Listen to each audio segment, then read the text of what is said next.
Hey Dad, it's Eric here. It's Friday afternoon and my brain's pretty fried, so I thought I'd take a moment to try to handle some of your questions.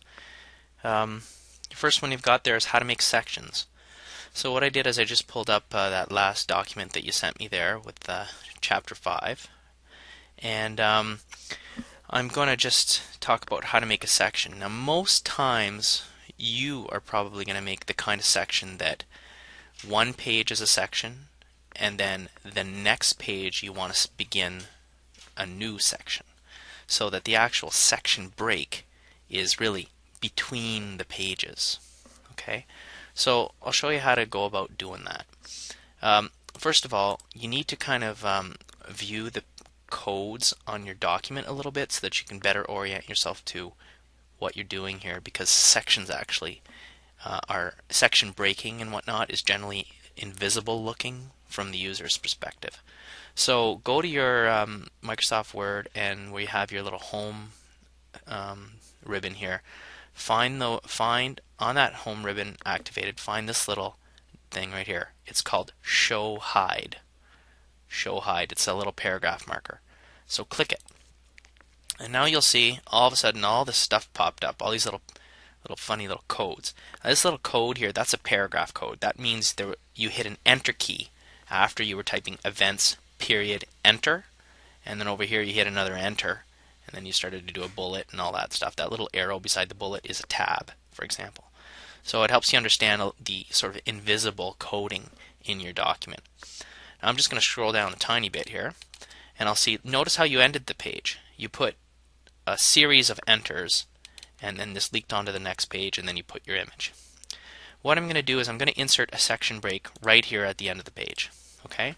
And what I'm going to do is put a section break here such that page number 1 is section 1 and page number 2 is section 2.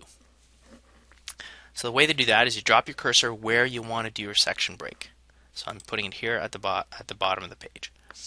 Then what you do is go to your little toolbar up here and put page layout. And then you're going to see something called breaks. It's called insert page and section breaks. There's a little tiny down pulling arrow right there on the right hand side of it. I'm going to click that. And now basically you can just read through these and choose the one that best fits your needs.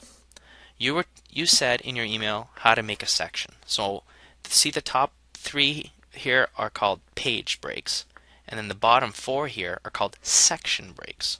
So I'm going to just speak about section breaks since your question was how to make a section. Just read the first one here that I've highlighted in yellow. It says, it's a next page. So insert a section break and start the new section on the next page. That's probably the most common type of break you're going to do. If you want this, all you do is click it. Bang. Now note what it placed on the screen here. It put this little dotted line and then section break next. That is an invisible code. Okay? What I mean by invisible code is it's only visible when you have this little hide show button activated. Because watch, I'll deactivate this button. Look at that. All this whole section of the bottom of that page just went invisible now. And from a user perspective, when you're using this software, Word, you don't know that there's a section break there. It's invisible. The only time that section break becomes apparent to you is when you click this little show hide button. Ah, the user put a section break here. Okay, so what that means is that up here in this particular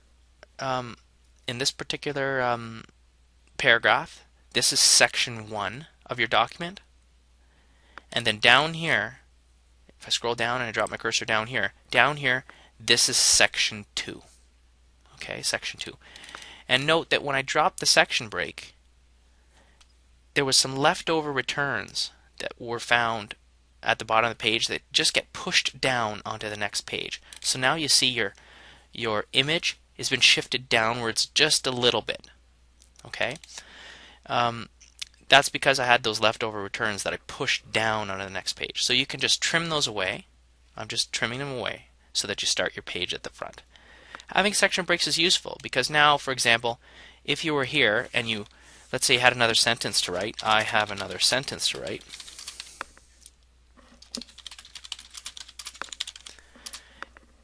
and this line will now wrap. Notice that when the line wrapped and this section break dropped down one, it didn't add a return to the top of the next page, and it didn't shift your image down. So by adding section breaks to control how pages are laid out, it helps a lot, because if I add a return up here, see, I can add some stuff. It never affects the next page on how the next page is organized and how the next page always starts at the top. So if you're doing poem titles, for example, you know this business of poem titles shifting up and down every time you add a line and stuff like that?